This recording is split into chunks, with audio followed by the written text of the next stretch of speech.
So kompresor dia saya buka balik, saya cuci balik. Memang bila saya buka, tips 1 minit hari ni. Tips hari ni senang je.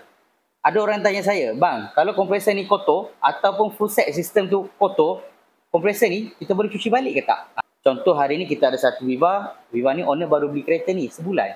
So bila dia pakai, dia baru beli tu, aircon dia tak sejuk. So bila saya check, dia punya sistem ni sudah hitam.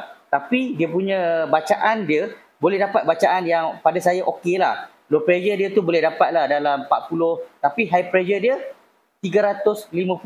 Maksudnya dia tak bocor. Kompresor ni berfungsi. Tapi sistem dia ada sumbat. Okay, jadi kat sini saya beritahu owner, kita boleh cuba cuci dulu. Sebab jadi apa yang saya buat, saya bincang dengan owner, saya kata bang, saya cuba bantu abang. Cuba. Bukannya saya kata benda ni confirm jadi, tak. Saya cuba, saya buka semua full set abang, saya cuci secara manual dulu. Termasuk ni kompresor sekali. So kompresor dia saya buka balik, saya cuci balik. Memang bila saya buka dekat flank kita panggil ni, dekat sini ni memang hitam. Ini saya dah bersihkan sikit. Memang hitam habis. So hitam di sini menyebabkan low pressure dia, bahagian low pressure dia tak boleh sedut dengan baik lah dia punya gas tu. Okay.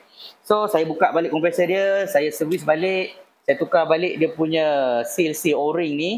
Dan nanti kita akan pasang balik. Kita tengok dapat sejuk ke tak dapat sejuk. Sekarang dah settle. Yang pasal Viva kita servis balik kompresor tadi dan cuci balik sistem dia tadi. Jom kita nak tengok pressure dia. Asalnya pressure dia 350.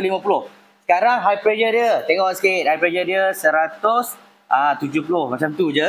Low pressure dia boleh dapat bawah daripada 40. Memang cun lah. So nak tengok paling best dia punya suhu. Jom. Dekat sikit. Suhu dia dapat. So kalau kereta anda ada masalah, sakit kepala, tak ada bajet, boleh bawa datang jumpa kami. Kami check dulu, kita bincang dulu macam mana kita nak buat. So dapat tip hari ni, settle.